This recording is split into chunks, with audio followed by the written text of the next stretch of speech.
കൊല്ലം പള്ളിത്തോട്ടത്ത് പോലീസിനെ മർദ്ദിച്ചതിന് പിന്നിൽ ലഹരി പരിശോധന നടത്തിയതിലെ വൈരാഗ്യമെന്ന എഫ്ഐആർ. ഇന്നലെ വൈകിട്ടാണ് പരസ്യ മദ്യപാനം ചോദ്യം ചെയ്തതിന് പള്ളിത്തോട്ടം സ്റ്റേഷനിലെ പോലീസുകാരെ മർദ്ദിച്ചത്. കേസിൽ KSU നേതാവ് ടോജിൻ ഉൾപ്പെടെ 4 പ്രതികൾ അറസ്റ്റ് ചെയ്തിരുന്നു. ഒളിവിലുള്ള മുഖ്യപ്രതികൾക്കായി തെരച്ചിൽ തുടരുകയാണ്. ലിജോ റോളൻസ് വിശദാംശങ്ങൾ നൽകും. ലിജോ, പോലീസിനെ ആക്രമിച്ചവരാണ്. KSU പ്രാദേശിക നേതാവടക്കം അതിൽ പ്രതിയാണെന്ന് മനസ്സിലാക്കുന്നു. എന്താണ് അവിടെ ഉണ്ടായത്? നടപടി എങ്ങനെ?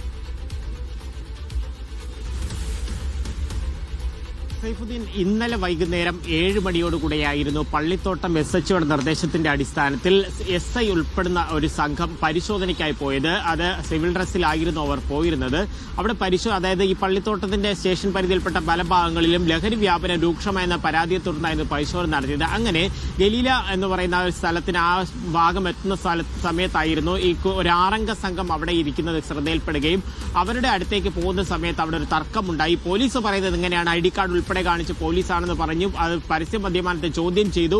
അതിനെ തുടർന്ന് അവിടെ തർക്കമുണ്ടാവുകയും കമ്പിവടി ഉൾപ്പെടെ ഉപയോഗിച്ചുകൊണ്ട് തലയ്ക്ക് മർദ്ദിക്കുകയായിരുന്നു എന്നുള്ളതാണ് പോലീസിന്റെ FIR-ൽ തന്നെ പറയുന്നത്. അതിലാണ് 2 പോലീസ് ഉദ്യോഗസ്ഥർക്ക് പരിക്കേറ്റത്. ഗ്രേഡ് SI ആയിട്ടുള്ള രാജീവൻ, ASI ആയിട്ടുള്ള ശ്രീജിത്ത് എന്നിവർക്ക് പരിക്കേൽക്കുകയും ചെയ്തു.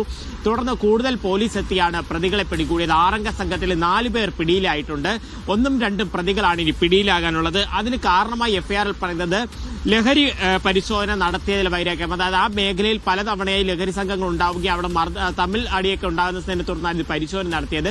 അതിനെ തുടർന്നാണ് ഈ വൈരാഗ്യത്താൽ ആക്രമിച്ചത് എന്നുള്ളതാണ് കേസ്. പോലീസുകാർ ചികിത്സയിലാണ്. 4 പ്രതികൾ, അതായത് KSUവിന്റെ പ്രാദേശിക നേതാവ് എന്ന് പറയുമ്പോൾ അത് SN ലോ കോളേജിലെ യൂണിയനുമായി ബന്ധപ്പെട്ട് പ്രവർത്തിക്കുന്ന ആൾ കൂടിയാണ് ടോജിൻ ഉൾപ്പെടെയുള്ള 4 പേരെയാണ് കഴിഞ്ഞ ദിവസം രാത്രി തന്നെ പിടികൂടുകയും അവരുടെ അറസ്റ്റ് രേഖപ്പെടുത്തുകയും ചെയ്തത്. മനു, വിമൽ, സഞ്ജയ് എന്നിവരാണ് പിടിയിലായ മറ്റു 3 പേർ. എന്തായാലും രക്ഷപ്പെട്ട 2 പേരെ കണ്ടെത്താനുള്ള പരിശോധന ഊർജിതമാണ്.